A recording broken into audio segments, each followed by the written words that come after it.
Vous devez comprendre parfaitement le tempérament, les habitudes de vie, le groupe sanguin et l'horoscope de votre partenaire. Vous devez adapter votre style de vie à votre partenaire sans essayer de changer l'un et l'autre. Vous ne pouvez pas vérifier le téléphone, les messages ainsi que les emails de votre partenaire. Vous devez faire en sorte que votre partenaire vous fasse confiance et que votre partenaire pense que vous lui faites confiance.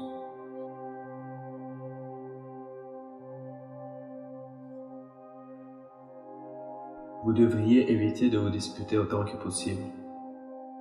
Si les querelles sont inévitables, vous devez vous calmer et vous dire que vous n'êtes pas affecté par ce que votre partenaire dit et que vous n'êtes pas contrôlé par ses émotions. Vous devez observer votre partenaire pendant les querelles. Vous devez comprendre pleinement ses émotions.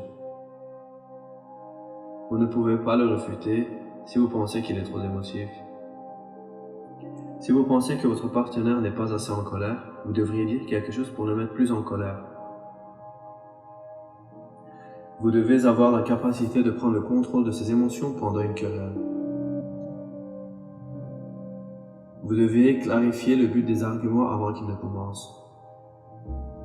Cela nécessite plus de pratique.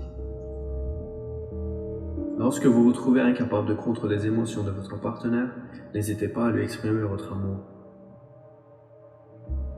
Si vous ne pouvez pas contrôler la querelle et qu'elle devient plus fréquente, même lorsque votre partenaire commence à remettre en question la relation, vous pouvez envisager d'avoir un bébé.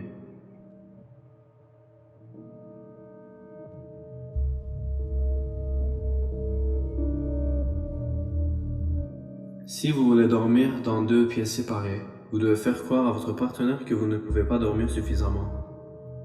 Vous devez attendre que votre partenaire se soucie d'abord de vous et ensuite dire la raison pour laquelle son ronflement fait que vous ne pouvez pas bien dormir. Ou vous pouvez faire du bruit ou bouger votre corps toute la nuit pour qu'il ne puisse pas dormir. Prenez alors l'initiative de prendre soin de la qualité du sommeil de votre partenaire. Dans les 2 cas, vous devez faire en sorte que votre partenaire se sente coupable.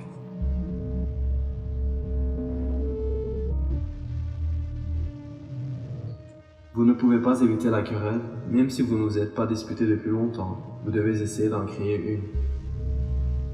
Vous devez planifier tout le processus et les détails avant l'argument. Vous devez avoir la capacité d'anticiper le contenu de votre partenaire avant de vous disputer. Vous ne pouvez pas être trop fort ni trop faible. Vous devez laisser votre partenaire sentir votre amour à travers les querelles.